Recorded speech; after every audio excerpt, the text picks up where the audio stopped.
We're live.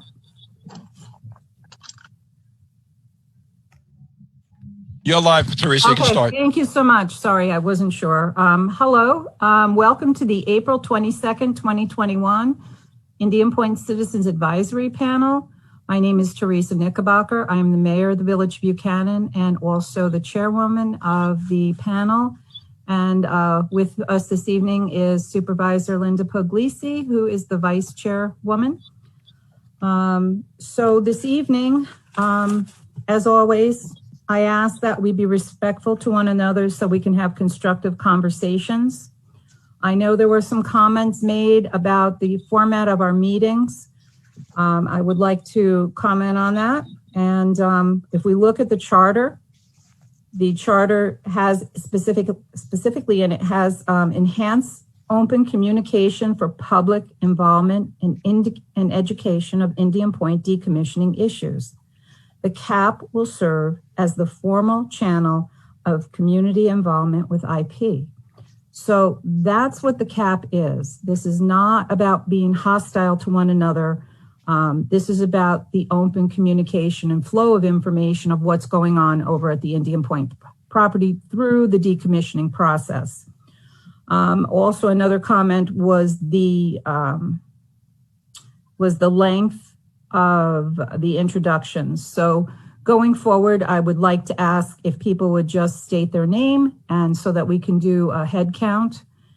And you know what, I apologize. Linda, I apologize to you especially. I should have started with the Pledge of Allegiance. So Supervisor Puglisi, if you would please lead us in the Pledge of Allegiance. Thank you. Okay, Teresa, you never have to apologize to me though, ever. Okay. I pledge allegiance to the flag of the United States of America and to the republic which stands one nation under God, indivisible, with liberty and justice for all. All right. Thank you. All right, thank you. I'm just going to go over the agenda quickly also. We're going to have two presentations this evening. One will be from Entergy, Mike Toomey. Holtec, we will have Joe Delmar and Pat O'Brien. After that, the panel will have a question and answer. And then following that will be the public comment period. And that's a 3-minute limit per speaker. So I just wanted to just review the flow of the meeting. So Linda? Yes, Madam Chair. Thank you so much. Can you hear me, Teresa? Yes, we can hear great. you. All right. I appreciate you and Marcus organizing this meeting today. We've been on a long journey together, haven't we, Teresa? That is for sure. And with our other partner, Superintendent Joe Hawkrider et al. So I want to thank you in particular. I want to thank your board, your village administration. I want to thank the Cortland Town Board. We have Councilman Richard Becker is here today. My deputy supervisor, and I think maybe Jim Creighton is here, or he's going to be joining us, Councilman Creighton. So we have all been working on these issues for a long time, knowing the end is coming near, that it was in our, ever since the governor and the CEO of Entergy announced it in January of 2017. But even before that, myself, Teresa, we've all attended Indian Point forums, public hearings, be it with Entergy or Con Edison. I actually started with the New York Power Authority, owned IP3 at the time when I first became supervisor. I want to thank all of our task force members. Most of them are volunteers. We've had some staff advisors, of course, and they've been along on this journey also. We started off with the local Unity Community Task Force, and we're going to have another meeting of that group on May 20th, 7 p.m. via Zoom. I'll make the announcement again at the end, Teresa. Sure. And then, of course, this very important panel, this task force, and as you said in your opening remarks, I want to reiterate them. We're in this together. We need to work together because this is a big deal, this decommissioning, dismantling, and we don't need acrimony. We need to be together on this. So please, everybody has their opinion. Everybody has the opportunity to voice their opinion. Of course, the chair, the vice chair will address your comments naturally, but please, we need to be unified as we go forward into the years to come. We've had a state task force. Teresa and I and Joe have been a part thereof. I want to in particular thank Tom Congdon of the PSC for his work. And then I want to thank all of the workers and the managers of Entergy. I don't always say that about the managers.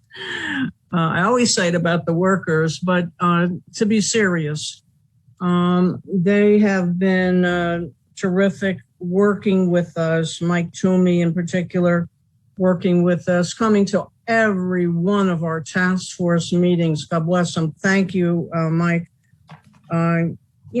Calmly giving us the information that you were allowed to disseminate to us at the time and now. And then all of the 900 to 1,000 workers who worked at Entergy, some of them will be carried over to Holtec, it's my understanding. But those who are not, we wish them the best, their families the best.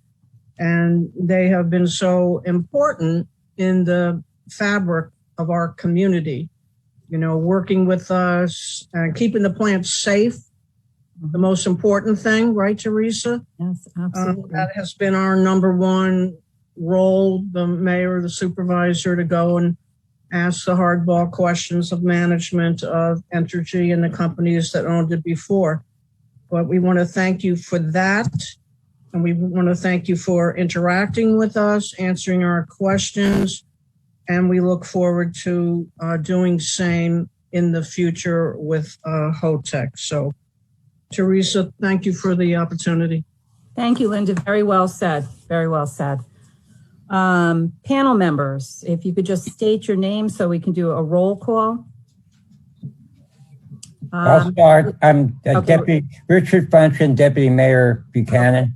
You know what, Rich? I'm sorry. I forgot to introduce you, but you know what? I'll go through the names because I think it would be easier than people Yes. trying to jump in. And I also want to announce that George Latimer, our county executive, is on the line with us too. Good to be with you all tonight. George, thanks for coming. Always. Thank you for your support. Teresa, George has been a good partner with us all the way through too. That is for sure. Absolutely. Absolutely. And I'm trying to find, Marcus, could you do the roll call for me, please?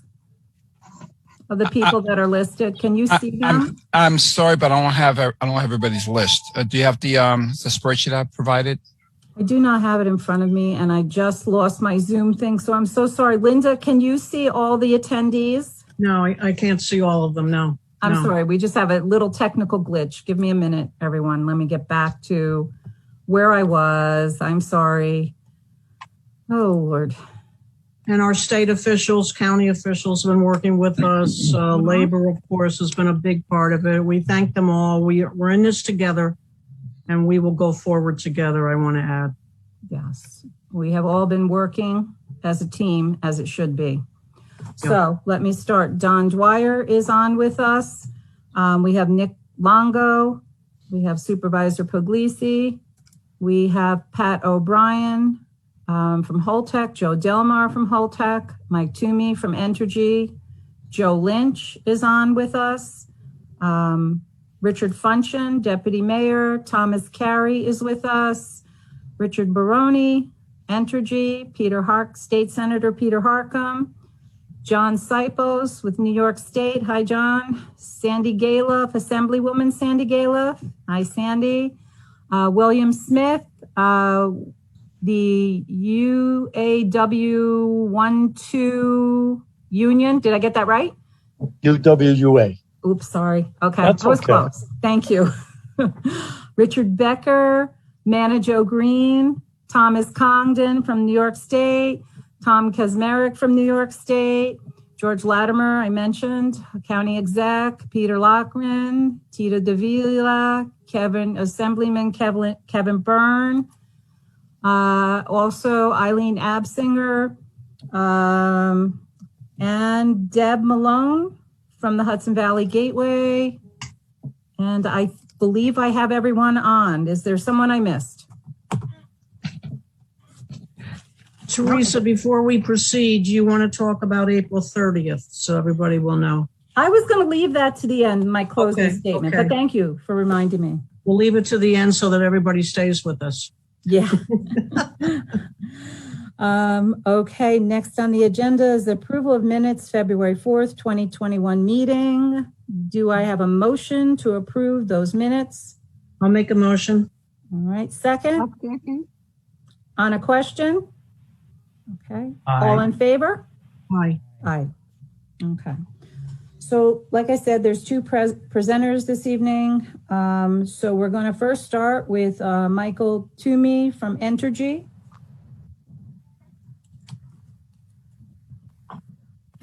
Thank you, Mayor.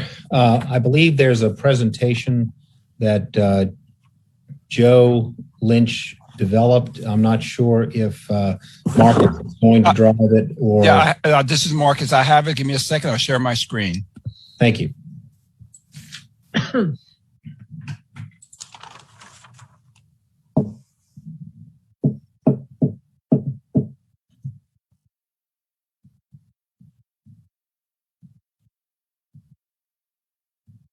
Can everybody see my screen? I can. It's black. Oh, hold on. I just had it.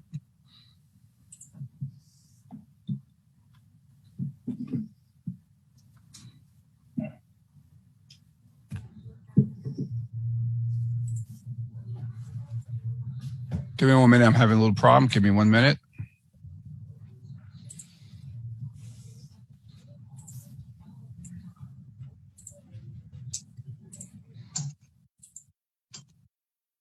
Just having some technical difficulties tonight. That's all right. Why is that happening? All right. You're getting close there. I had it for a second.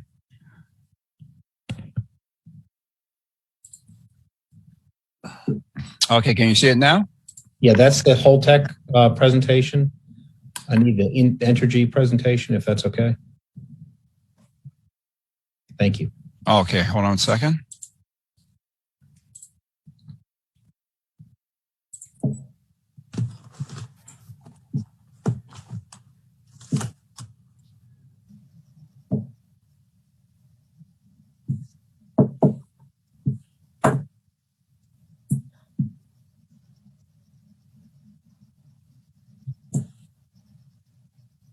And I did forget to mention, Mike Toomey is a Senior Vice President for Entergy.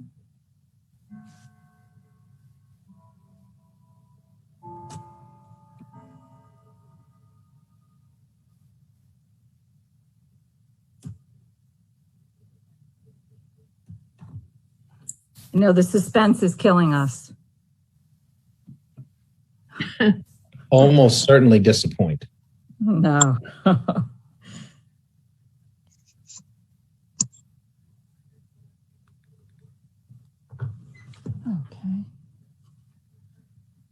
Okay, do you see it? There we go. Perfect. Thank you, Thank you, Marcus. I appreciate it very much. Let's advance to the next slide. We are providing an update this evening on a number of items. I'll start with the transition to decommissioning. As everyone knows,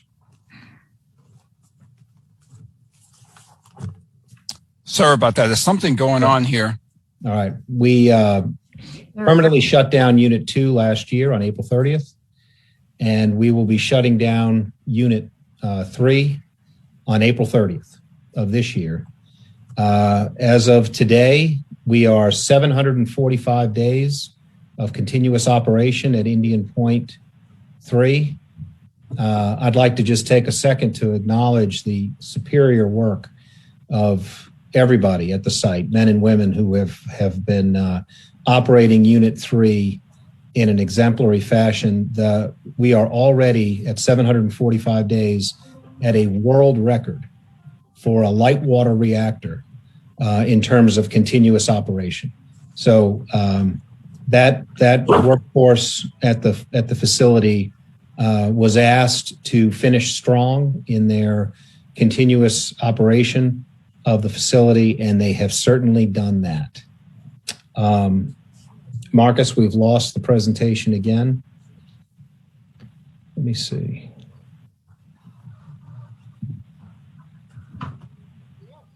Let's see if I can pull it up.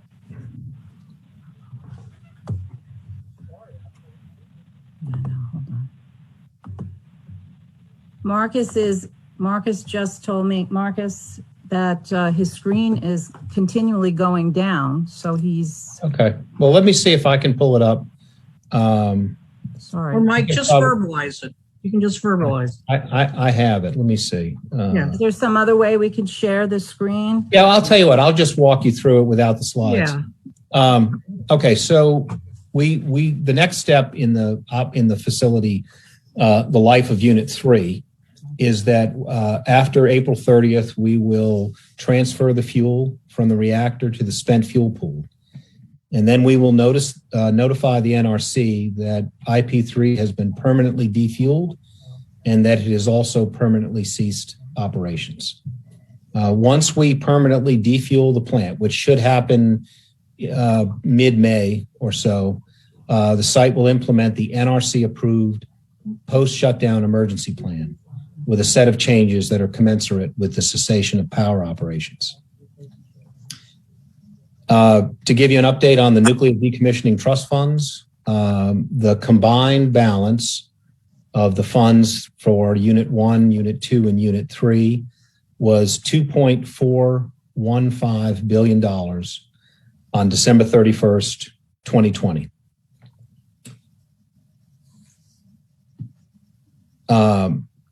After we shut down the facility, defuel the reactor, there will be approximately 300 employees from Entergy who are scheduled to separate from the company.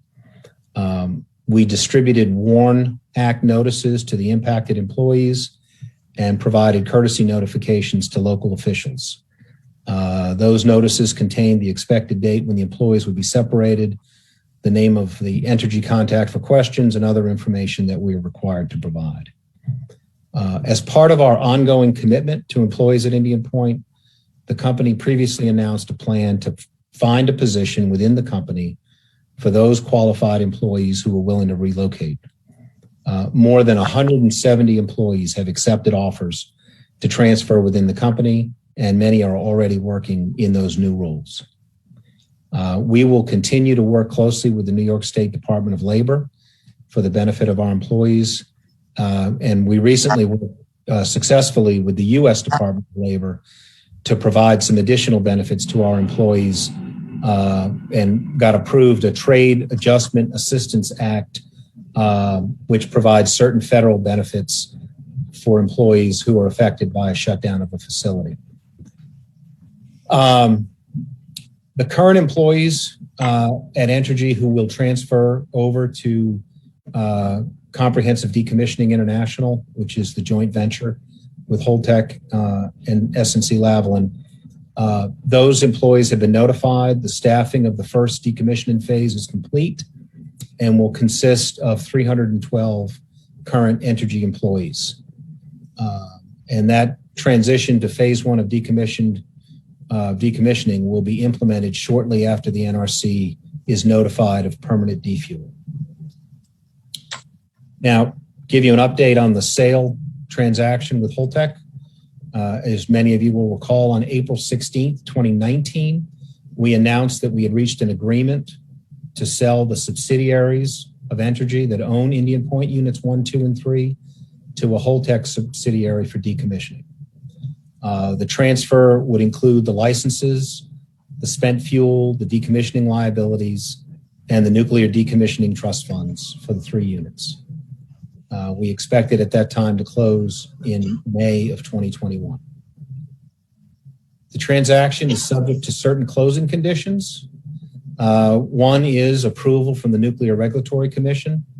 The NRC approved the transaction back in November of 2020. We also requested an order from the New York State Public Service Commission relating to the transaction, and there was a closing condition based on an agreement being reached between Holtec and the New York State Department of Environmental Conservation regarding site restoration standards and other cleanup matters. We have been involved in a proceeding at the Public Service Commission since November 2019. We've participated in informal discovery.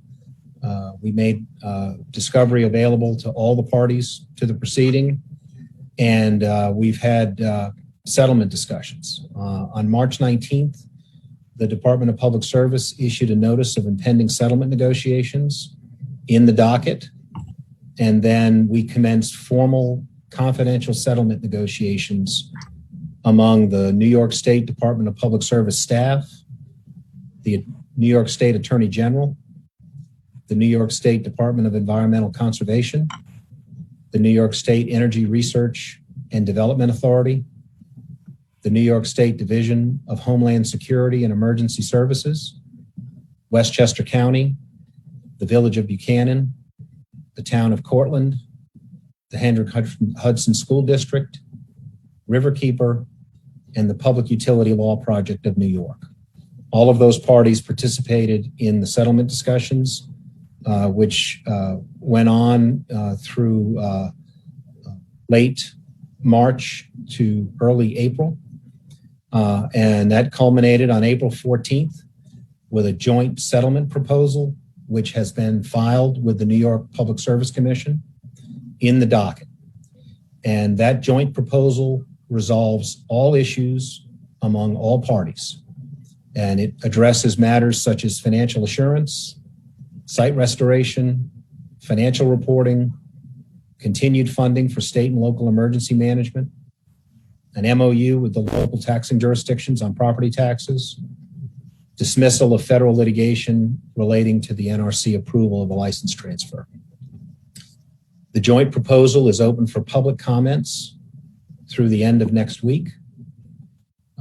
And then we are hoping that the Public Service Commission will address this at its next meeting on May 13th, which would permit the parties to close the transaction at the end of May.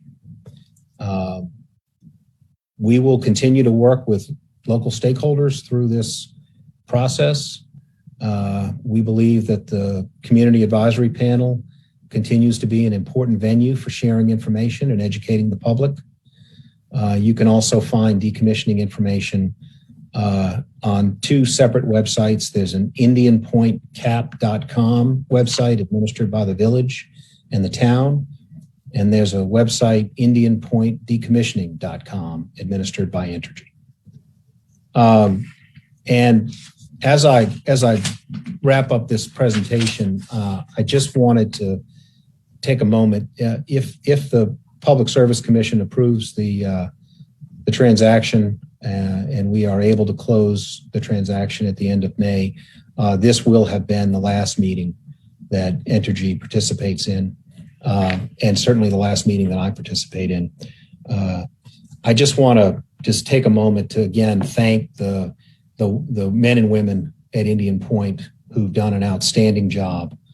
Entergy bought Indian Point nearly 20 years ago. We bought Indian Point Unit 2 in 2001, and we bought Indian Point Unit 3 in 2000. We've operated that facility for 20 years safely. We've invested more than $1.3 billion in the facility during our ownership. Did a rough calculation. We've generated approximately 300 million megawatt hours of carbon-free electricity over those 20 years. We've honored our commitments. We've been fair to our employees.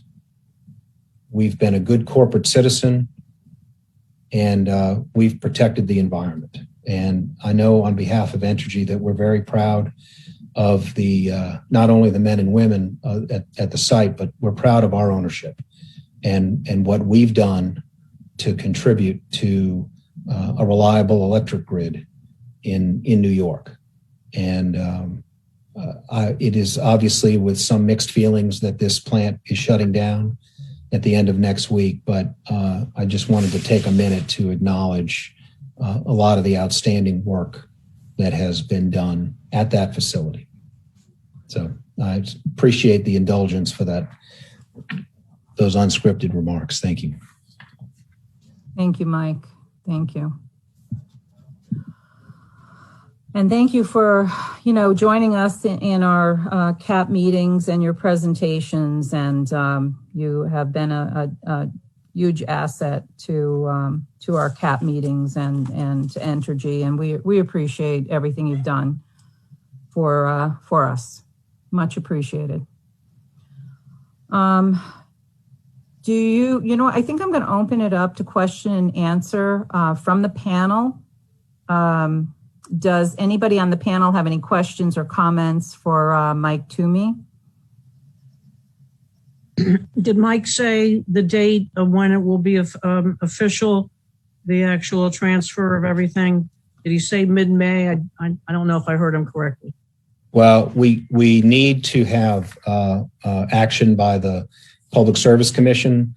We are hoping that the commission will act at its May 13th meeting. That's the next regularly scheduled meeting of the Public Service Commission. Mm-hmm. If that happens, we expect to close the transaction on May 28th. Okay, does that have to be then approved by the governor, state legislature, or they have the authority? No, the only remaining closing condition from a regulatory perspective is action by the Public Service Commission on the joint proposal on May 13th. I just wanted to clarify. Thank you, Mike. Yep.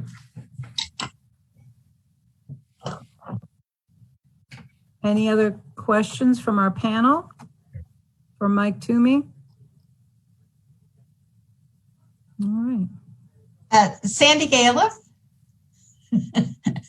I'm sure it'll be a softball. No, first of all, Mike, I want to say that Entergy has done such a great job for us. I can't believe it's been 20 years and you've run a really good facility. And as somebody who lives within the 10-mile radius, I appreciate what you've done. I do have a question about the spent fuel rods, because you mentioned that you're going to take all the spent fuel rods out of, would it be Indian Point 3 or 2 or both? It would be Indian Point Unit 3 that still has spent fuel. Well, they're not spent yet, but the fuel rods that are in the vessel reactor at Unit 3 will be moved to the spent fuel pool by, I believe, May 20th. And so if you think about it, right now, as we sit here today, there is nuclear fuel in 3 places.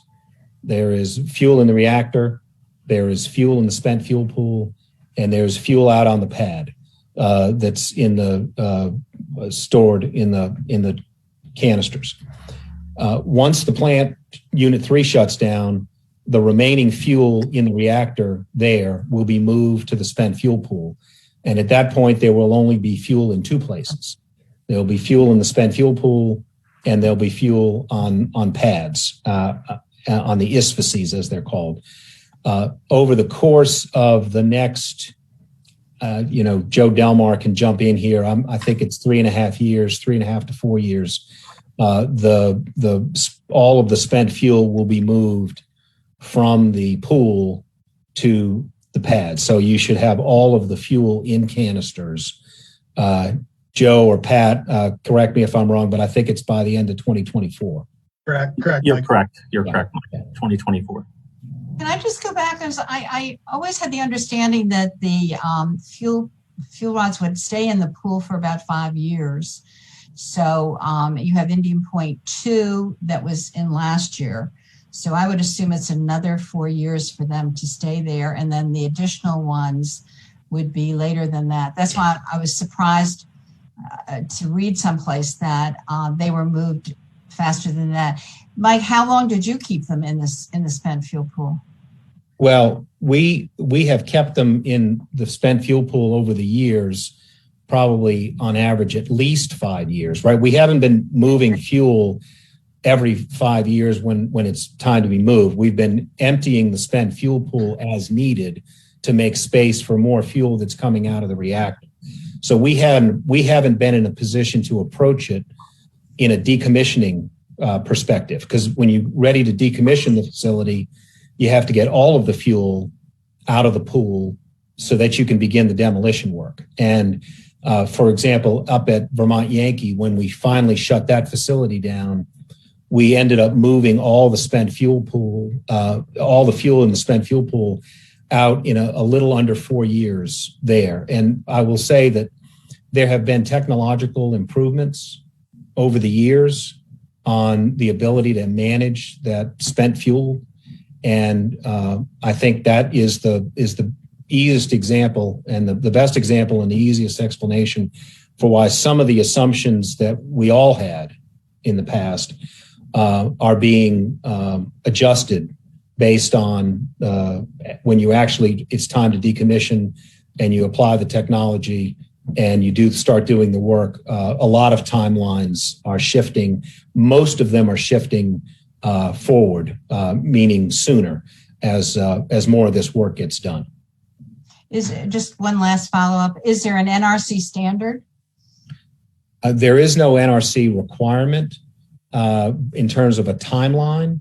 You have to have a spent fuel management plan that you submit to the NRC, but there is no, there's no way to go to a regulation and see that it has to stay in the pool for 5 years or 7 years or whatever. There just has to be, each facility submits a spent fuel management plan that's reviewed by the NRC. Okay, thank you. And for example, in Vermont, we did that and we handled that fuel movement in about 3.5 to 4 years. Thank you. Joe, correct me if I'm wrong. Joe Lynch, if I'm wrong on those dates for Vermont, but I'm pretty sure that was the time period. It was 3.5 years, Mike, correct? That's what I thought. Thank you, Mike. Any other panelists, any other questions before we move on to the next presenter? It looks like Mana Jo Green has her hand up. Oh, I'm sorry, Mana Jo. I didn't see She's you. on, but I believe she's on mute. Uh-oh. Let's get Mana Jo off of mute. Thank you. What I would like to see happen is a real careful report by an independent scientist or university or agency that helps us to understand high burnup fuel. Much of the fuel is, 30 to 40 years old. Some has been moved out into dry cask storage, but it's my understanding that 3 to 5 years is what's recommended for regular, not super enriched fuel, which I think somewhere in the neighborhood of half of the fuel that is still in the fuel pools is regular fuel. But I have, and I'm expressing concerns from the environmental community that we don't want to rush the high burnup fuel, which has been in use approximately the last decade, too soon. And I'm very concerned watching Oyster Creek doing, it's one thing to leave things for years and years, but that's one extreme. The other extreme is the potential for moving high burnup fuel too quickly.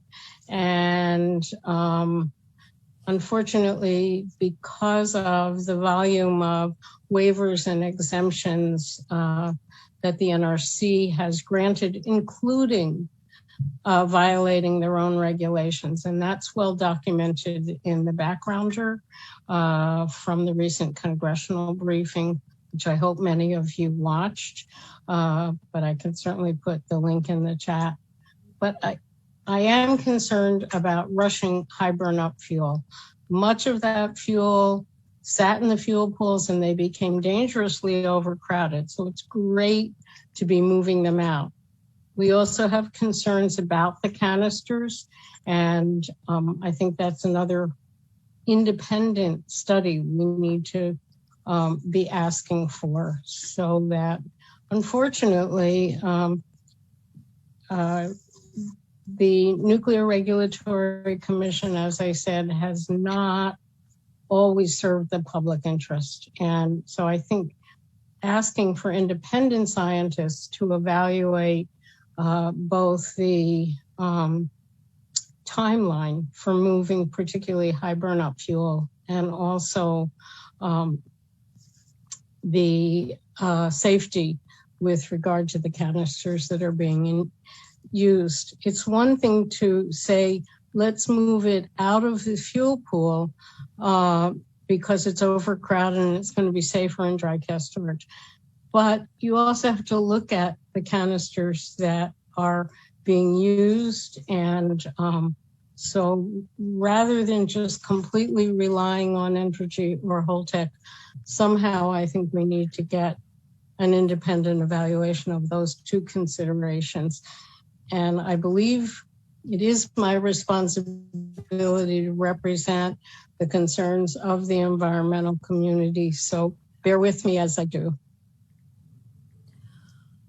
Okay, Manna, that's something, you know, and I know you're not thrilled with the NRC, but that goes on a federal level to change policies. If you don't feel the NRC is doing the proper job, I mean, that's who we have right now. We have the NRC. So you would have to really address your federal representatives, our federal representatives, because there are policies that are in place. The NRC really basically has the exclusive jurisdiction of the radiological decommissioning of power plants. So, you know, that's something for, you know, to ask for the change of policies, whatever. Are you back in? Yeah. Could I just respond that we did have our fourth congressional briefing. Every year we've done one or two congressional briefings so that we can educate Congress, because if the NRC is not fulfilling its mission, then we need more congressional oversight, or we need to ensure that there is adequate oversight. Correct. Okay. All right. Thank you, Manna. Is there anyone else that would like to speak on the panel? No. Okay. So yes, I have. I'm sorry, Teresa. So sorry. I've had my hand up. Oh, I'm sorry. You know what? Next, please, in the queue. I'm sorry. Sure. We're having some technical difficulties here, and I'm not being able to see all the stuff I need to see. Just so you know, Marcus he's not able to show any screens. So, you know, so please let me know if somebody has their. So I'm sorry, Richard Becker. I'm sorry, you're next. Thank you. Thank you, Teresa. No offense. I understand the technical problems. Usually I cause them myself. I just want to second what Joe Green said and actually take it a step forward. I think the citizens are asking us to be here, those of us who are elected, to make sure that their safety is protected no matter what. And I think it's crucial that we have, and I'll leave it to the electives to work with them, to make sure that we have an independent monitor throughout this entire process, not just for the first step, but from start to finish. You know, I trust Entergy and Holtec, but trust and verify is my, we won't get a second chance.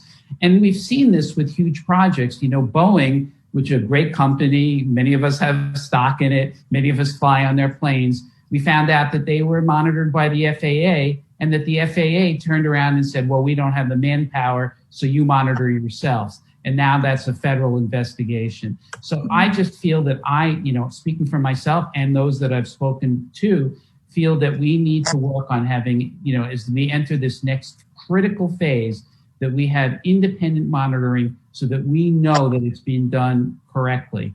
Science is going to change. I don't mean to impugn anyone or to say that everyone doesn't have their best heart in the right place, but I won't feel safe and secure, and I don't think any of our citizens will, unless there's an independent examiner. And I think that's something that this task force and the other task force should now work on. Thank you. Okay, thank you, Rich. I understand your statement, but I don't know if you realize, because I'm seeing some of the questions. There is, first of all, that's not on the agenda this evening, but I'll discuss it for a few minutes. But what I'd like to say to you too is that there is, I'm not sure if everybody is aware, an oversight board that the state is forming. So not only is the NRC responsible for the radiological decommissioning, but the state is also setting up an oversight board. And I don't mean to throw Tom Cogden under the bus ever, but I don't know, Tom, if you're interested in saying anything about that, or you would like to leave that for another meeting. Well, I can certainly provide an update tonight and provide more details at a subsequent meeting. Sure. But as I think the panel knows, when the governor signed Indian Point related legislation back in December, in his approval message, he directed the Department of Public Service, which is the agency I work for, to form a decommissioning oversight board. And we are in the process of forming that board. We should have candidates vetted by hopefully the end of this month. And at a subsequent Indian Point Closure Task Force meeting, we will present the new decommissioning oversight board function, panelists, et cetera. But the idea is exactly, I think, what Manna had started to discuss, and Manna, we did receive your letter related to the decommissioning oversight board this week, so thank you for that. Ultimately, we will have technical expertise, environmental representation. All of the elected officials who sit on the task force will be invited to participate. The task force itself, I think, as many of you who sit on the task force know, has done tremendous work to address the economic and the labor issues associated with the plant's closure. And it does have within its scope decommissioning. And so there will be some overlap between the task force work and the new decommissioning oversight board. And so it is definitely our intention to try to basically evolve the task force into the decommissioning oversight board. We are looking at the proposed legislation that was pending at the time of the governor's signing of the other bills to help guide us in terms of the scope of what the decommissioning oversight board will do. We will definitely recognize the importance of public input, and we will have meetings similar to this one where there will be opportunity for public comment. So that's big picture update. We're on it. We're actively vetting candidates to sit on the oversight board, and we'll be able to provide more details in the coming weeks. Tom, this is Linda. How are you? Good. Yeah, I'm going to put you to discuss all those items and on our May 20th Indian Point local task force meeting. You'll be there, right? Or zooming in? Yeah, that'd be great timing. Okay. Thank you. Thank so you, Richard, we'll discuss all those issues at that point. Excellent, everybody. Thank you very much for the answers. Thank you, Tom, for that information and reviewing that, because there's been a lot of questions about an oversight board, and I knew you would be the person that could answer that for us. So much appreciated. I would just add one more detail, which is, yes, the NRC has oversight of the decommissioning process, but the legislation the governor signed in December also clarified the department's role. And the Department of Environmental Conservation has a role with respect to cleanup. Other state agencies, including, our Homeland Security, have important roles with emergency response. And so all of the right state agencies will be part of this decommissioning oversight group. Okay, thank you. So we'll have some professionals on that panel, on that oversight board. So thank you, Tom. I appreciate you jumping in to clarify that. Does anyone else from the panel? This is hi, Catherine. Hi, sorry that I am late. No, that's okay. I wanted to also extend Colin's apologies. It's a very busy night. We're trying to catch a bunch of different things, and we're tag teaming. So I apologize if you've already discussed this. I do just want to jump on and agree with Mana Joe and Rich that I appreciate very much the state has taken an active role. We would not have near as much influence if that hadn't been the case. So thank you, Tom. Thank you, Sandy. Thank you, Pete. Thank you, Tish James. Everybody who's really said we need a voice here. And one of the things that we did, I know that George is online, and I don't know if he already spoke about this. One of the things we did when we did our federal package was say, this should be the model for how nuclear power plants are decommissioned safely, the environmental concerns handled safely. We've heard from so many other people, all of us who have been looking at this issue since the closure was announced. We've heard from so many other communities that it's kind of like they, saw you off on an ice floe and say, good luck. And the only way that we're not going to be in that situation for all of the concerns we have around the decommissioning is if we have a strong, loud voice all together. And I think that the county, that's our most significant role, considering that, we're a level of government up from the locals, but down from the state. So to that end, I just really want to say that we have got to, I appreciate what's being done right now, but we've got to look at also what's going to happen a year from now, 5 years from now, 10 years from now, and really make sure that we are top of mind and that we are doing things in the best and most strategic way. And I guess I have a question. I don't know if we had school district already, and Teresa, if you need to put this to another agenda, I understand that. But what is, and we just didn't hear from this, like our attorney who was part of the negotiation process said that, the county's role was going to be to support the local municipalities and the school district. And we feel very strongly that that's the right place for us. But were there safety concerns for the schools? Were they addressed at all, or are they addressed at all? Or is there a way that we can advocate for if there is any kind of, we know that the decommissioning process is actually the most dangerous time when things are being decommissioned.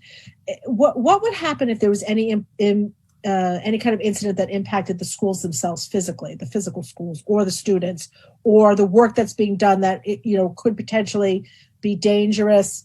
How are we working with Holtec to make sure that that the students are protected during the actual physical processes that happen during decommissioning?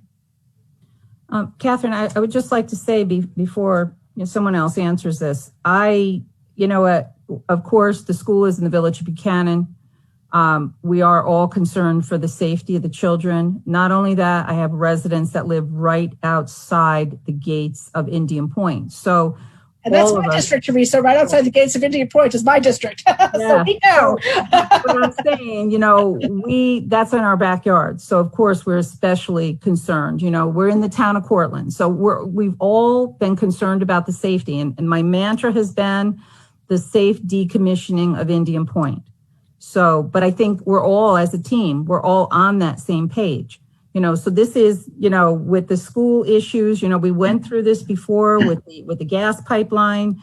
I don't think everyone understands this is not a 15-year process. There's a time frame when, and I don't know if somebody else wants to take this, but there's a time frame when the spent fuel is moved. That's something that's been going on for decades on the property. You know, that's something that happens at nuclear power plants every day. So this is not a new thing that's happening, the movement of the spent fuel into the cask and put on the pad. The next item would most likely be is when they're taking apart the core, or the I can't think of the exact name, but when they're taking apart the core, which is when that's being done, that's enclosed, that's inside the building. So it's not like it's something that's being done outside the building. Once all that stuff is secure, basically it's a major industrial major industrial demolition. There's a lot of stuff that needs to be demoed there. So, but there's, so this is not something that goes on for 30 years. There's a time frame. The fuel is moved. The fuel's been moved. This is something we've done before. So I'm hearing something out there that, we're not concerned for the safety of the residents. We're not concerned for that is not the case. Well, you're not hearing that from me. I'm just saying. No, I'm not hearing from that, but you hear different things from the community. So that is definitely not the case. Like we said, I know people aren't happy with the NRC, but the NRC controls a lot. Now, people have been asking for the oversight board. The governor gave the oversight board. So basically those, Tom, correct me if I'm wrong, those will be people that are boots on the ground. So of course, the supervisor and I will continue to monitor the situation. And I think we'll all continue to monitor what's going on over there. That's for sure, Teresa. Absolutely. Yeah, I appreciate that. And obviously I'm on the team too. Yeah, no, we're all. What I'm saying is, well, that's the whole thing, Catherine. Yeah. The louder our voices are in terms of all of the things that could potentially happen during decommissioning, things that we've learned from other communities. Mm-hmm. I didn't even think about this until I was at one of Manajo's panels about what happens if something goes wrong when a spent fuel rod is being lowered into the dry cask. Like, there's just a lot of things that we just have to be very vigilant about, making sure that we're a test case for the right way to do it versus things that go wrong. So anyway, that's But on a safety issue, remember this: it's going to be safer once the plant is closed. It's not producing the electricity, so you're on you're on a lower level of, if you're worried about having problems happening. Oh, I agree with that, Teresa. Yeah. I think what we've learned from other communities is that the decommissioning process, however long that takes, is the time that we have to be the most vigilant. That's 100% correct. But I also think you need to think about the long term too. None of us are going to be here by the time those dry casks are moved. That's correct. That I will 100% agree with you. The spent fuel cast on the pads, I agree with you 150%. So, all right. So are all the panelists, have they, because then we're going to move on to the whole tech presentation. Okay. Marcus, are you able now? I know you can't unmute people, but are you able to put the presentation up yet or no? First of all, I want to apologize. I don't know what happened. I was able to log into another computer and I was able to log back in on somebody else's name. I'm concerned about logging back in as the host because I'm going to knock out this meeting. So I would suggest that we continue as is. Yeah, Marcus, it's Pat. I can run it from my screen. Okay. That would be great. Because, and then just to let everybody know, Teresa, when you open up to the general public, the best way for them to communicate is through the chat, because right now I cannot unmute anyone. So any questions to go to the chat, and then Teresa, you should be able to identify the question and maybe provide the answer. Okay. Okay, sure. Thank you. Sorry again. I apologize for this inconvenience. I don't know what. There's times we have technical difficulties. Not your fault. It's okay. Thank you. Thank you. Okay. Thank you. I just want to make sure everyone can see the presentation. Yes. Okay. It's up. Let Joe kick it off then. All right. Thank you, Pat. Thank you, Mayor Knickerbocker and Supervisor Parisi and all the panel members for the opportunity to speak with everyone tonight. Just want to echo some of the comments of Mike Toomey. We'd also like to extend our thanks to all the parties as part of that were agreed to the joint proposal, and hopefully the decision with the PSC will allow us to move forward with decommissioning and look forward to working together with everyone in the future. Tonight, Pat and I are going to talk at a high level, this high-level overview of what decommissioning will look like during the first year of Holtec's possible ownership of Indian Point. If the sale agreement does go through and the PSC approval is, of course, received, we do look forward to future opportunities to come before the panel and give more detailed overview discussions of what we've done over certain periods of time and what we look to do moving forward until the next meeting on that. So as part of the agenda, as you can see, myself, Joe Dunbar, I'm the Senior Director of Government Affairs and Communications for Holtec. I know I've presented to the panel, met with several of you individually. With me is Pat O'Brien. Pat is our Senior Manager of Government Affairs and Communications. He's based out of our Pilgrim plant, which is actively decommissioning, and Pat will touch on some of the progress at Pilgrim later. We'll touch on what will and won't change as part of decommissioning with Holtec's ownership. Also discuss the schedule and activities, what the first year looks like. We'll talk about what's happening at Oyster Creek and Pilgrim, and then also close with just a review again of the job impact, since that does impact the local community as well. Pat? Yep. So I can speak from firsthand experience. I'm a former Entergy employee that started at the Pilgrim plant up in Massachusetts and did transition over in August of 2019 under Holtec's ownership. So what does not change is our focus on safety. We will be demonstrating the same positive behaviors that made Indian Point a top performing plant in the industry. We will continue to maintain high standards of nuclear professionalism.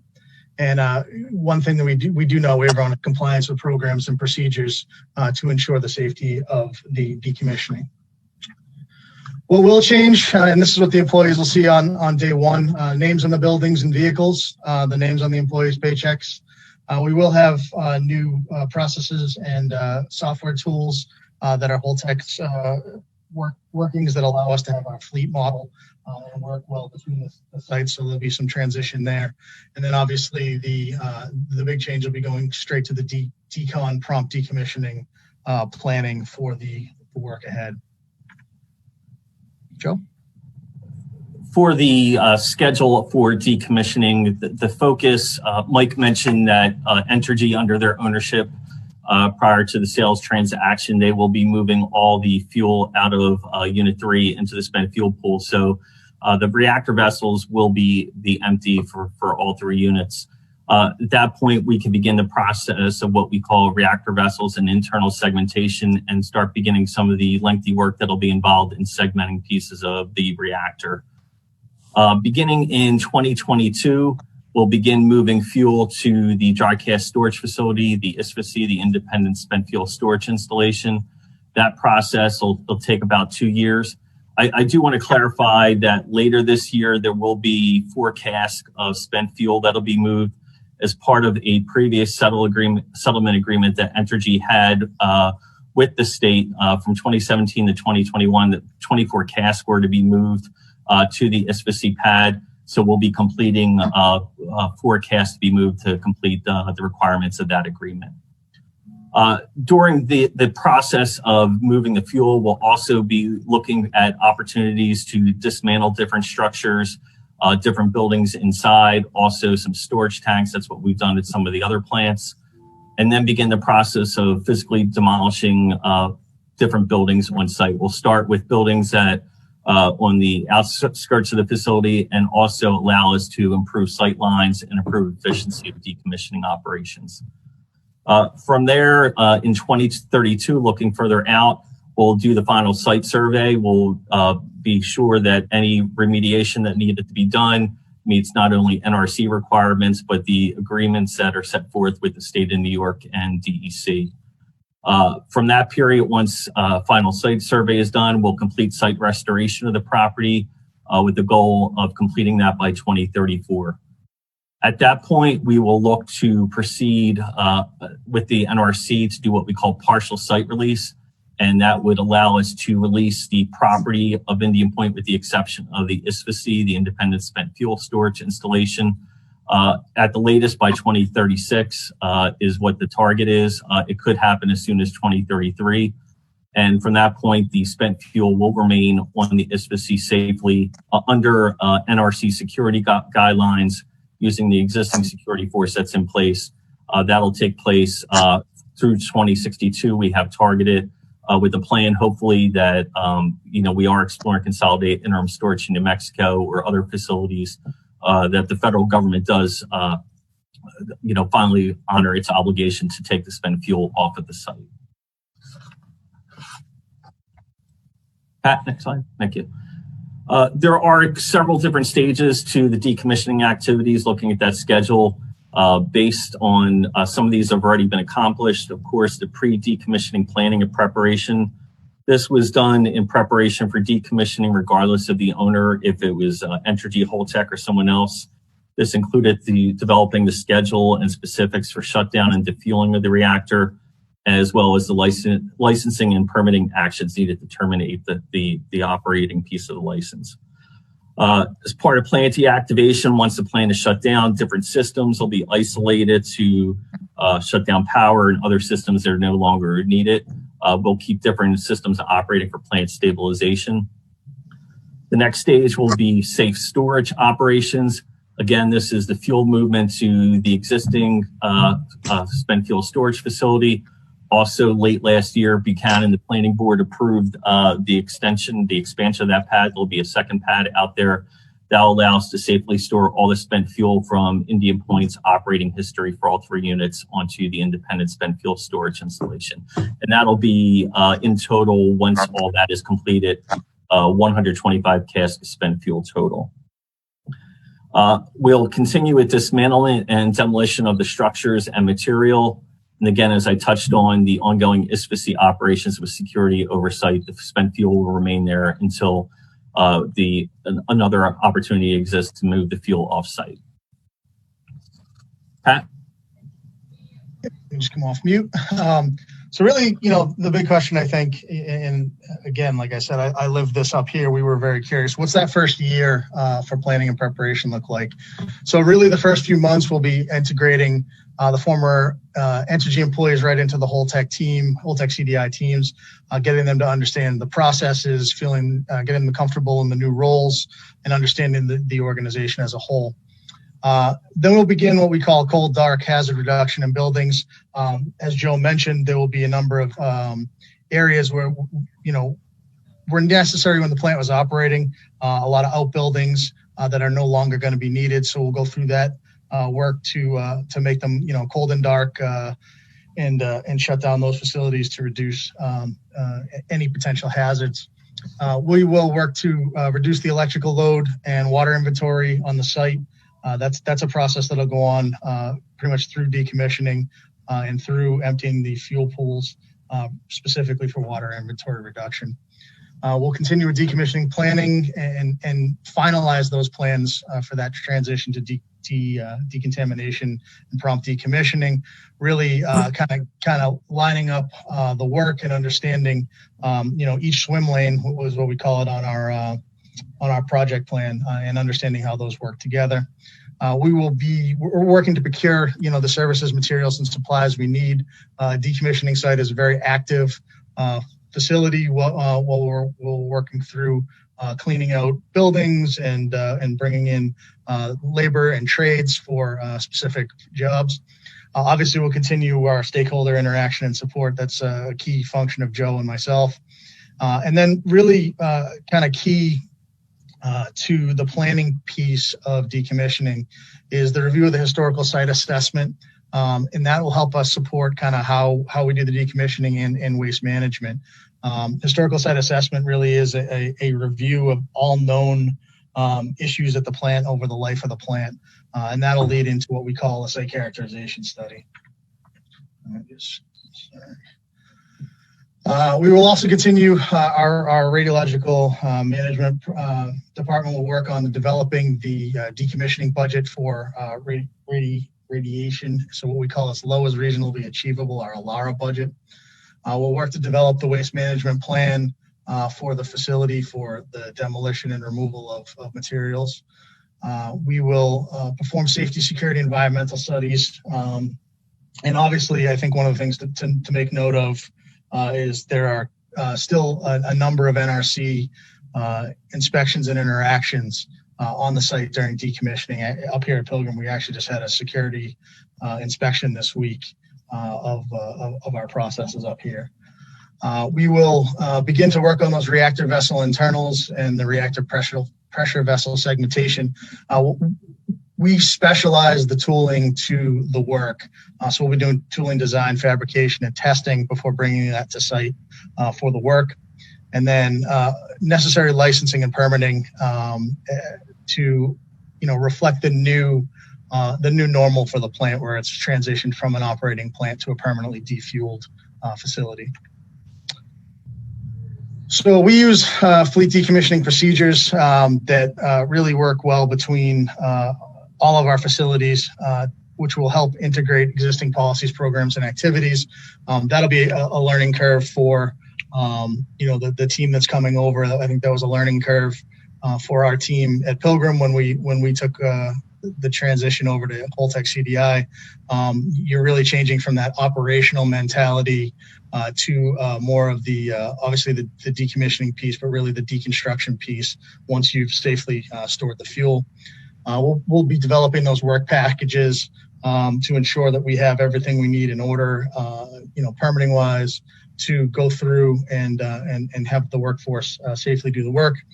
As I mentioned before, conducting site characterization activities so that we understand radiological and any hazardous waste that are identified, categorized, and quantified. That's something that at Pilgrim here, we started with the industrial site proper. We are in that process right now, looking at the analytical data that has come back from the actual on-site testing. And we have a secondary characterization plan for some additional property that is licensed under the NRC, but is not actually part of the disturbed site. And then obviously, Joe mentioned we'll be working to expand the ASFISI to ensure that we have the proper space to store all the spent fuel from IPEX operational life. Joe?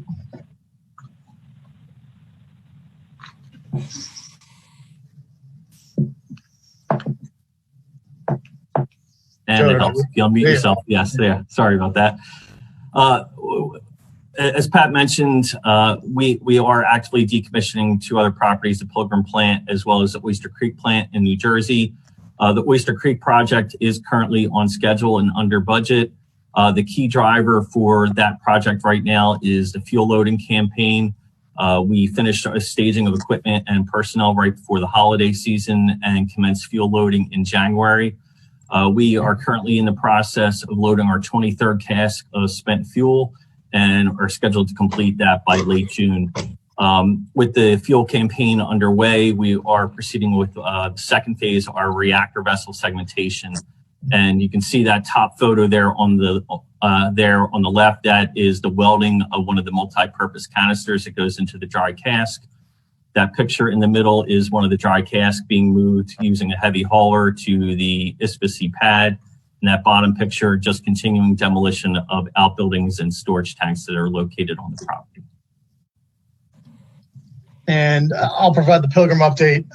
So we are on schedule and under budget here as well. We currently have 29 casks on the pad. That's through 3 different campaigns. We did a campaign last year under Holtec's ownership with 11 casks being transferred. Our final 34 casks will begin to be loaded starting in June and will be completed looking at the November timeframe of 2021. Pilgrim having shut down in May of 2019, it's a little over 2.5 years to load all the fuel in to the casks and get it out to the pad, which we just finished up building a new ASFISI pad here. So we'll be moving those current casks and the new casks up to that location. As I mentioned before, the site characterization study continues, and we're going through that process actively, looking at the data and then seeing if there's any gaps that we need to identify and go back and remediate. We have done a lot of demolition of outbuildings much earlier than we had anticipated. And I'll explain some of the pictures to the right in a minute. We did our reactor vessel internal segmentation. It's still ongoing. We did actually world record for boiling water reactors, completing our dryer in 20 days and our separator in 38 days. It's about 100,000 pounds of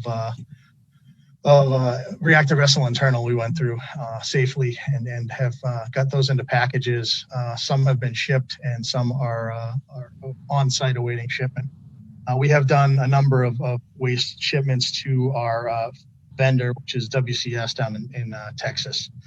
So just to give a little update on the pictures, the top left, that's actually top guide, part of our reactor vessel. That is actually greater than Class C waste. It's some of the most activated waste we have. That has been safely cut up just this week.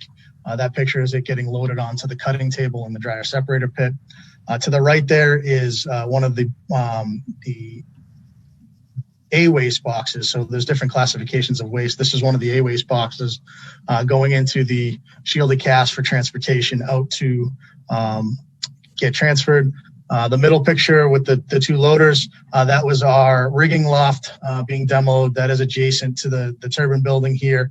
That was done safely and completed in one day. And the picture just below that is actually the pad after the building was demoed. To the right, where you see the shuttle lift, that's actually an area that formerly housed about six buildings that we were able to use the space and utilize the space by taking those buildings down early and putting in shielded areas to allow for waste storage until we can ship that off site. So that just provides protection for the workers. And then the two bottom pictures, the one right here with the man on the ladder, that's actually the first shipment of reactor vessel internal waste to Texas. And the one at the bottom is actually that waste package going into the ground in West Texas. Joe? Thanks, Pat. As part of employment, I know this is important to the local community. Again, we will be retaining approximately 300 Entergy employees, and more importantly, their knowledge and experience. We are honoring the existing collective bargaining agreements with the utility workers and the Teamsters, the two unions that represent the workforce at Indian Point. In addition, that workforce will be supplemented by skilled labor through the local union halls. We do have national labor agreements in place, as you see there, with the laborers, the operating engineers, and the IBEW. Those national labor agreements cover not only the Indian Point plants, but these national agreements, it covers the union workforce that is at Pilgrim, at Oyster Creek. These are our union workforce sites. I just want to reinforce that. As part of that, we also have training options for some of our decommissioning team members, as their current job is in the process of being phased out. We do have agreements with the unions that allow these individuals to join those other unions and become apprentices. So that's also an opportunity. I think we've had 5 or 6 different individuals come into that as well. And as well, for our radiation protection workers, it's a specialized field. We do have radiation protection workers supplementing the existing workforce at the plant. Since some of the decommissioning activity, we want to make sure we have the right personnel on site. And those are also represented by the United Brotherhood of Carpenters. So again, all the workforce is represented by local unions, of course, with the exception of any management personnel. So that concludes our presentation, and we welcome additional questions from the panel. As you can see, my email address is there and Pat's as well, and I know some others on the panel do have my phone number as well. So anytime if anyone has any additional questions, definitely feel free to reach out to us. Yes, this is Linda. How are you? Good, Linda. How are you doing tonight? Good, thank you. Thank you for the very good presentation. It's very helpful. My question is, the NRC has had teams on site at Indian Point throughout the years with Entergy, Con Ed, et cetera. will they continue to have teams present during the decommissioning process? Go ahead, Pat. I'll take it since I live it. I think what you're referring to is there's normally the on-site inspectors that are stationed at the plant. Yeah. With Pilgrim, they were on site probably the first 6 months of decommissioning, and then it transitions to regular inspections. So a number, I want to say Pilgrim last year probably had 8 to 10 inspections on site, where the NRC will send a team. Obviously with COVID, it was a little bit of a challenge. Some of that was remote, but we have had physical teams on site. And like I mentioned, we just had one this past week with a security inspection. So there will be continued inspections and continued teams from the NRC that do regularly visit the site.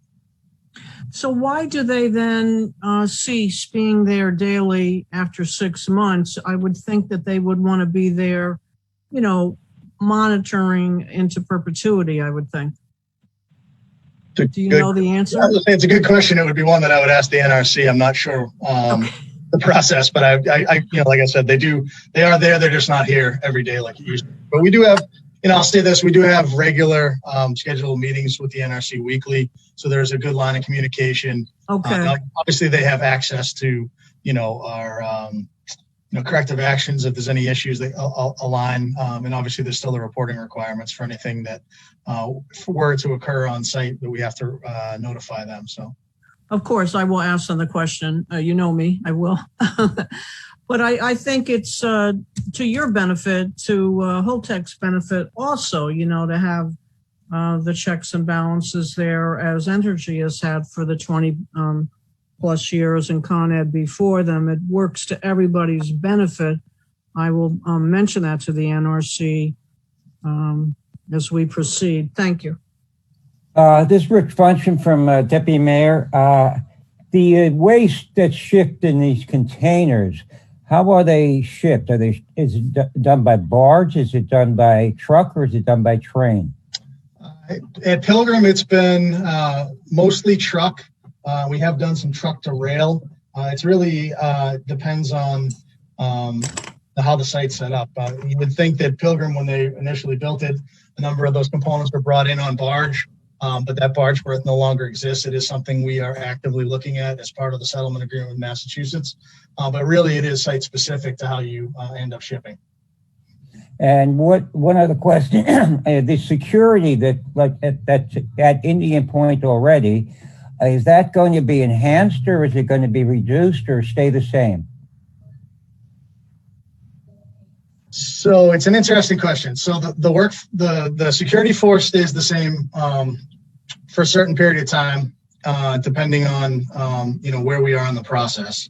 Once you get all fuel on pad and it becomes more of a demolition project, that is subject to change. I will say that, and I don't want to get into too much detail to keep myself out of trouble, but there are constant security enhancements being made at the facility during the initial parts of decommissioning for a number of reasons. And I'll use the removal of some of those buildings as an example, where you help improve sight lines and the ability of the security force to respond should anything happen. So we do look at those upgrades and look at it from the security perspective more so than the decommissioning perspective. Thank you.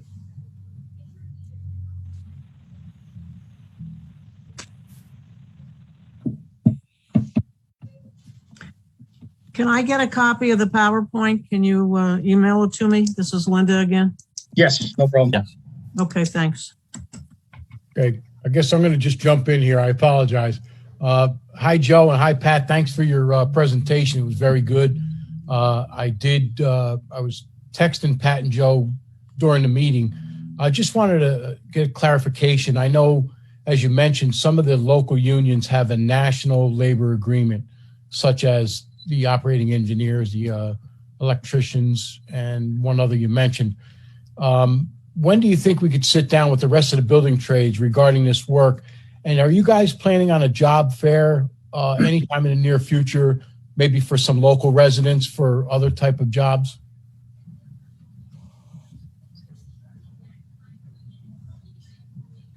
Sorry about that. I put myself on mute. No, in terms of I know we have had several conversations with other unions to sign on to national labor agreements, because we're looking for agreements that cover not just Indian Point, but all the plants that we are decommissioning and hope to plan in the future. I want to make sure that we have the same type of agreements in place on that.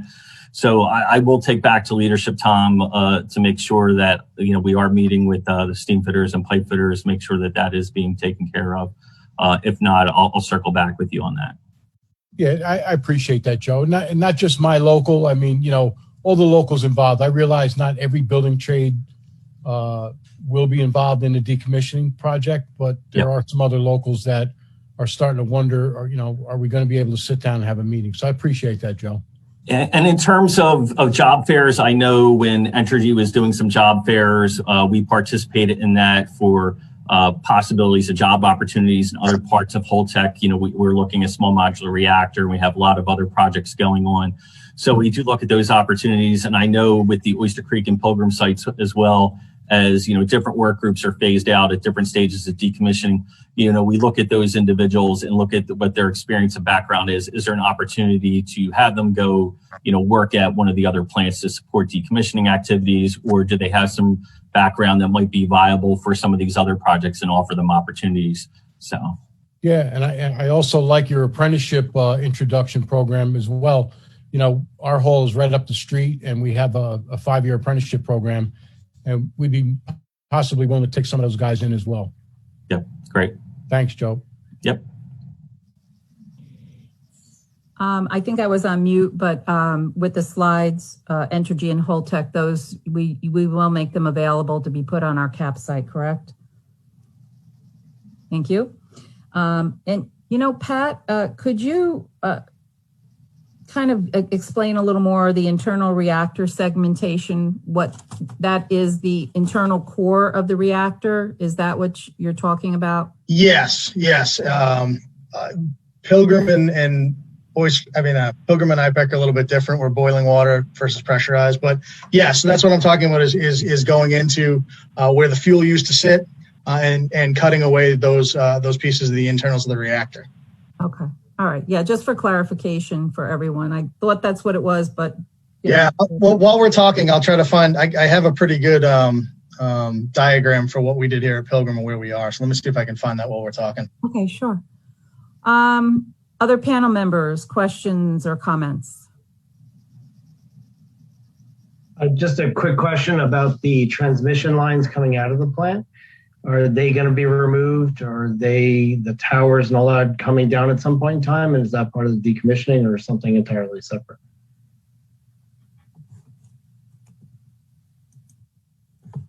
That is something, Don, I will have to clarify with you on who owns those transmission lines. I don't believe it's something that we own. I know the main power transformers that are associated with the plant, we'll be dismantling those that connect to the transmission lines and all that. I can circle back with the panel and let you know what happens with those transmission lines.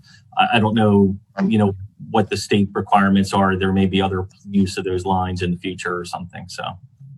Yeah, this is my Rich Baroni can jump in if I'm wrong, but that switch yard across the street is Con Ed equipment, and it will continue to be utilized by Con Ed after the site shuts down. Rich, am I right about that?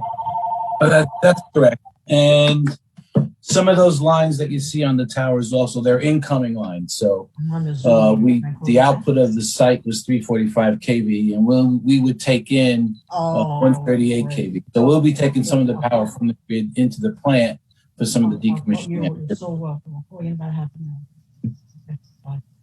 Sandy Galiff, can I just ask about money? Mike indicated that the decommissioning fund had $2.45 billion in it. Is that right, Mike? Yeah, that was as of December 31st. It was $2.415 billion. Correct. Okay. I think that is higher than it was when the analysis was done by Holtec of what was available. That's true. The market has performed well, and the investments, which are a mix of equities and treasuries have done well. Okay, so the question for Holtec, have you reevaluated the cost of the decommissioning of the plant, given that before you'd said that there wasn't enough money in the plant, and then you've also just said with Plymouth and Oyster Bay that Oyster Creek that it's come in under budget.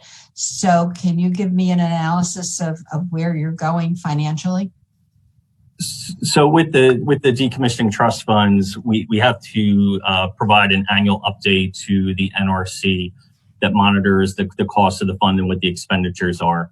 So what we submitted, the post-shutdown decommissioning activities report and the decommissioning cost estimate, we need to, at each submittal each year to the NRC, show that we are meeting the amounts that we had designated previously in the trust funds. And if we are over or not, or under, add an explanation on that. As an example, for both Oyster Creek and Pilgrim, when we did the submittals this year, one or two areas were higher, but that's mainly to the ability to move some of the work forward. And it's just in terms of cost aspect and being able to move some of those things forward in the schedule. So that was still approved by the NRC. And, as we look to do that with Indian Point, we'll do the same type of reporting. There are public reports and be available to the panel and the public. So to date, you haven't done any public reports. That was just an overview analysis early on. I think that was more than a year ago that you gave us those numbers. Yeah, that was an initial PSDAR and decommissioning cost estimate, and that's required to be updated by March 31st every year once we own the plant. So we just did them for Oyster Creek and Pilgrim just a couple weeks ago. And that's what it does show all the cash flow analysis on those lines. And how does that relate? I know that the contract had you putting, it sounds like you're anticipating the plant closing or being decommissioned in 12 years, I think. I think that's what you were saying. 12 to 15 is the current timeline. 12 to 15. So how does this all relate with the $400 million that you have to put aside in the contract for 10 years?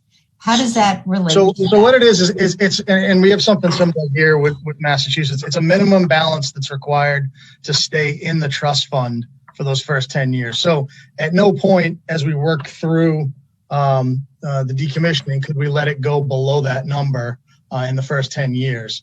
And I believe there's triggers to make up any shortfall, but it's not anticipated. That's just a way to provide financial assurance similar to what we did up here. And was that also done at the other plants? It was. It was done in Massachusetts as part of the settlement agreement with the Attorney Generals. I think the number off the top of my head was a lot lower. I want to say 180 million, but I'd have to double check my number. But it was quite a bit less than what we agreed to in New York. But it's 1 unit versus 3 units, so there is that factor to kind of tie in. Okay. So the first time we would get a report is by next March? Yeah, it would be filed March 31st of next year, and that would cover this calendar year through December 31st. Mm-hmm. Okay, thank you. I'd just like to clarify, just for Oyster Creek, there was no state agreement similar to what's being done in New York and Massachusetts. When we purchased the plant from Exelon, they had a administrative consent order with the state of New Jersey, which we inherited, which didn't have any type of additional criteria for the decommissioning trust fund balances. Thank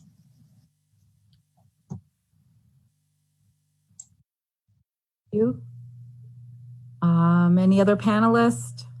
Any other questions, comments about the Holtec presentation? I think Catherine's going to ask you. Yeah, I'm sorry, Teresa. No, that's okay. I just wanted to some of the questions that were asked in the chat about the decommissioning plans, taking into account the fact that the nearby pipeline. You obviously know about the pipeline now. I know that maybe that was information you didn't have right at the beginning of the process, but can you tell us a little bit about what the safety measures are to make sure that is taken into account? Yeah, that'll be factored into all the planning. I believe with where the pipes are, there'd be very little need to go over near them. Obviously, I think they're buried 4 feet in the ground, so there's safety measures should we need to work anywhere near those that we would work with obviously the pipeline owner, but as well as our own team to ensure that any work done near that is safe and secure. Mm-hmm. Thank you, Patrick. Yeah, I was just, if nobody from the panel has any other questions, and Catherine, did you have any other questions? Or, I have so many questions, but no. Yeah, it's we've learned a lot over the years. Yes, we sure have. Because if none of the other panelists have a comment or question, I can move on to the questions that are in the chat box. We're good? Because that's the only way. I'm sorry, everyone. You have to go into the chat box because of our technical difficulties. So I'm sorry. Let's see. Mike Lee, can you confirm that there has been no monitoring of carbon-14 emissions from the plant stacks during the plant's operation? If this is not correct, can you specify? And this was for Mike Toomey. So this is not a question for Mike. If you'd like, you can go on to the CAP site. And this is for anybody. If you have any questions, you can go on to the CAP site and we'll get some answers for you there. So Courtney, this is where expertise from a decommissioning oversight board would be useful. Yes, we discussed that. We discussed that that's what the state is doing, forming an oversight board. Are the canisters blast and fireproof? Are they within the blast radius of the pipeline? I know we had, I believe it was our last meeting or the meeting before, we had a discussion on the canisters, and I thought it was pretty intense and good meeting. So that's kind of been answered with that meeting, which is also online. You could see that on our site. Let's see. And I am not sure if Susan Spears is still on. From Joni here, how does the county emergency plan adjust to change in oversight? That was the question. I'm not speaking for the administration, but I do think this is something that we'll probably want to take up in one of the committees. Sure. Yes. I mean, I think that I think we do have to take that into account. Obviously, we're required to have the emergency plan. That's our responsibility at the county, and that's probably something that we want to start talking about now. So yeah, you're right, Catherine. I think that is a whole nother meeting about the emergency planning. Yeah, and I'm thinking, maybe a lot of the same cast, but at the county, with our staff too. Okay, good. We'll have that. If you look forward to Tom Cogden. Yes, yeah. I think this is Courtney again. School in Ohio that was contaminated by a decommissioning nuclear facility. There's some news there. The settlement does not include, I don't know who this is from. Oh, this is from Susan. The settlement does include several provisions regarding offsite emergency planning, preparedness, and response. Okay, so that's an answer there. And then Catherine, I think you mentioned this one already. I'm trying to get to these as best I can. Sorry. My goodness. Come on, you can do it. This is Paul Gunter. This is also another conversation we'll be having with the emergency planning. His thought is it should extend beyond the dismantlement given the high level nuclear waste cast that will remain indefinitely. So he's saying Holtec is going to say that an accidental release of radioactivity from a cask is not a credible whatever. But like I said, we'll be discussing emergency planning.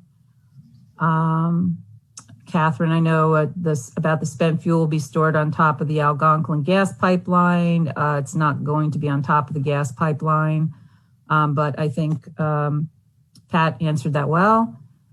Marie and Sarah, yes, but if the casks are used or inadequate, then they will not be safer. Once again, I'll refer back to the meeting we had about the spent fuel cask, which was a good meeting, very informative. I guess it's from Courtney because I don't get the whole thing. Is FISI hardened against a pipeline rupture, just sitting out in the open like the current cask are? Learning curve, whatever. They've never completed. Okay. So Courtney is saying they have never completed the decommissioning of a nuclear power plant. Catherine Borges questions. I'm sorry, I'm just reading off of this. I think this is Courtney again. Will Holtec pay for an updated Buchanan Plank Elementary School safety plan to include potential radiological,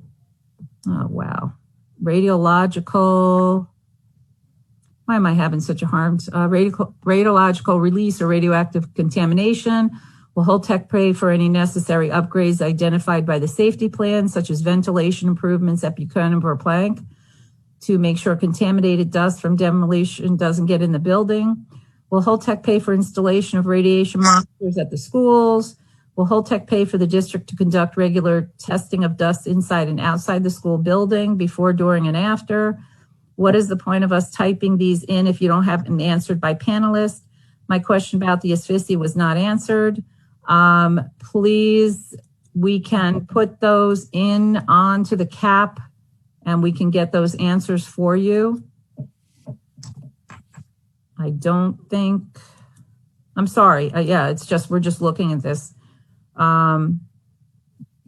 Okay, so I'm sorry. This is just really hard for me to read all this stuff. And then Joni, can Holtec speak to any concerns about decommissioning demo near the pipeline? I think once again, Pat answered that. Thomas Cogden, is there some, I guess this is to Tom. Is that something the state can address with the NRC, more oversight during the decommissioning process? Tom answered yes. The state task force will reach out to the NRC to ask them to provide a detailed explanation of NRC oversight during decommissioning. Another, will you be updating the PSDAR? Yeah, that's the one I said it's required every year. So okay, so yearly the PSDAR will be, and that's the post-shutdown decommissioning activities report. This one, I'm not here. Not a question, a response to legislator Borges' questions about schools. We don't have with us this evening our superintendent, Joe Hochreiter. He had let me know last week that he was unable to attend. So we went through all those questions. That's something, if you could please put that in onto the, and we'll get an answer for you. And also about the asphyxia. Okay, what is the point of us typing these in if you don't have them answered by the panelist? We're not saying we're not going to answer them, but if you could please put it on the CAP site and we will get answers to your questions. Is there anyone that would like to answer any of these questions at this point? Or is more information needed here?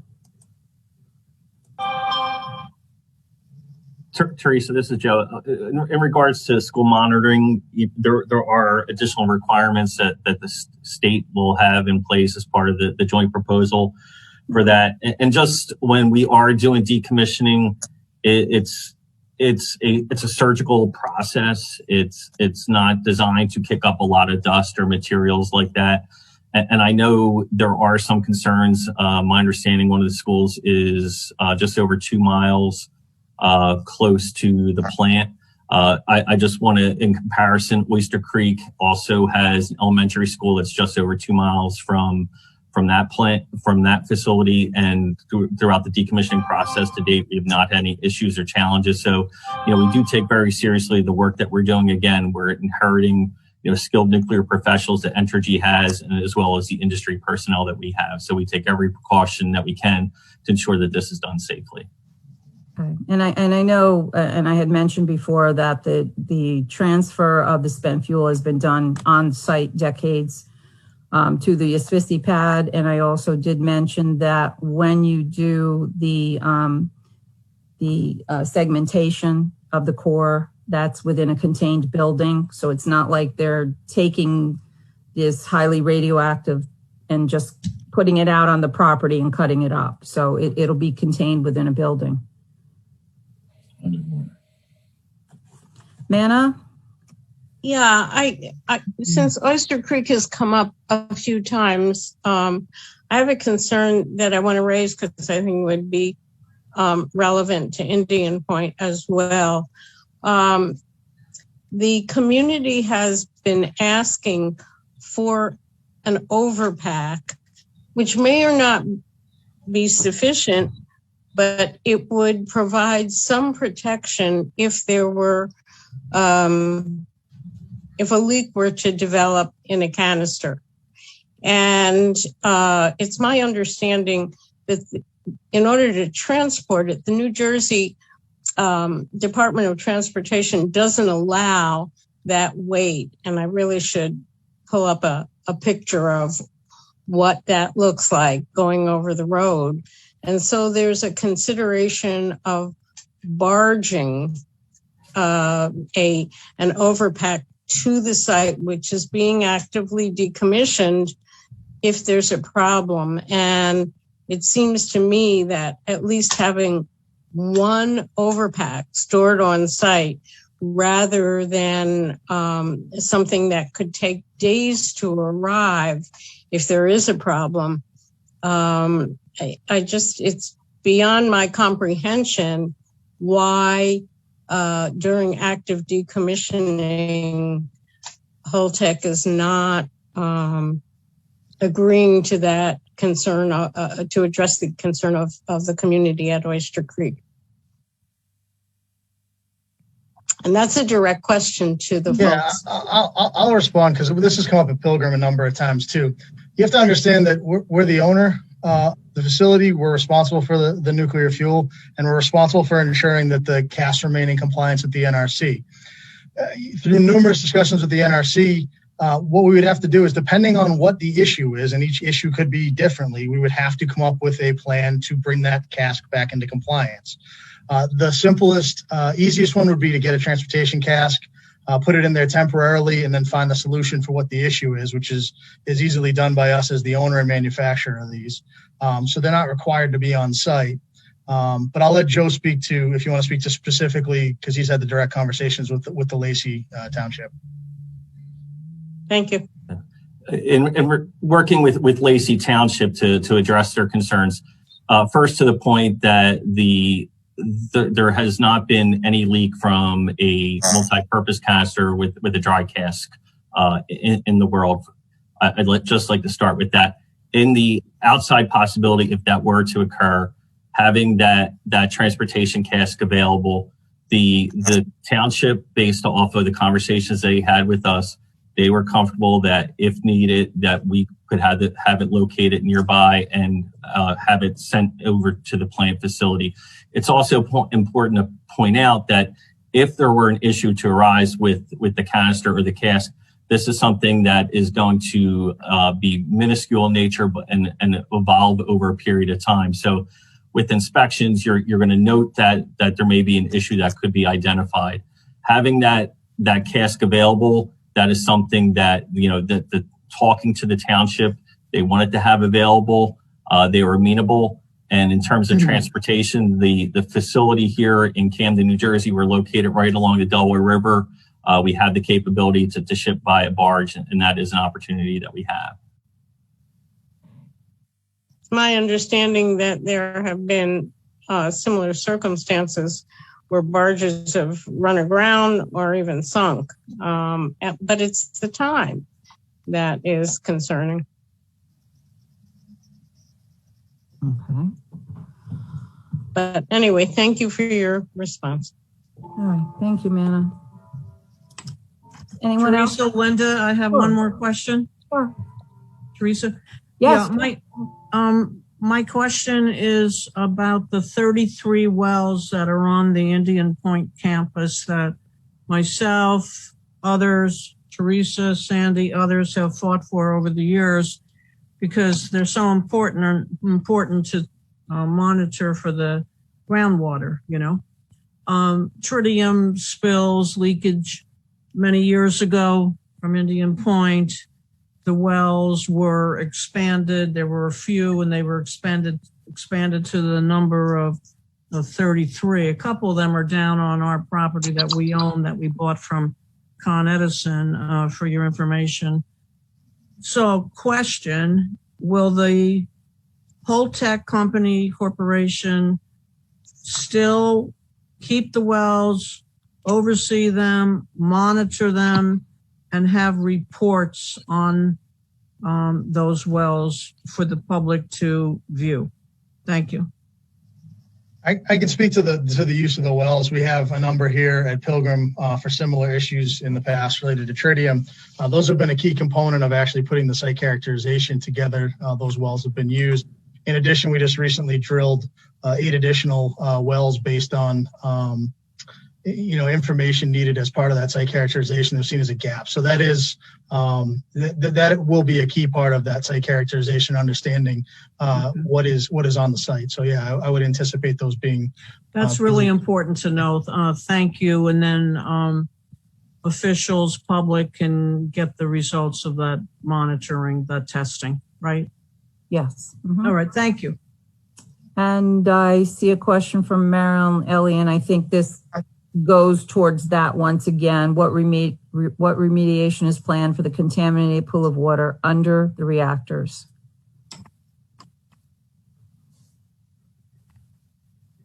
That'll all be developed as part of the decommissioning plan. I don't know specifically that subject enough to answer, but it's all part of the process is how we do, as I had mentioned earlier, water mitigation and remediation from the site. Okay. Thank you. There's a question from Margot Shepard. Isn't the maximum time a cask has been used only 30 years? And I know we had that whole meeting on the cask, and I don't remember that answer.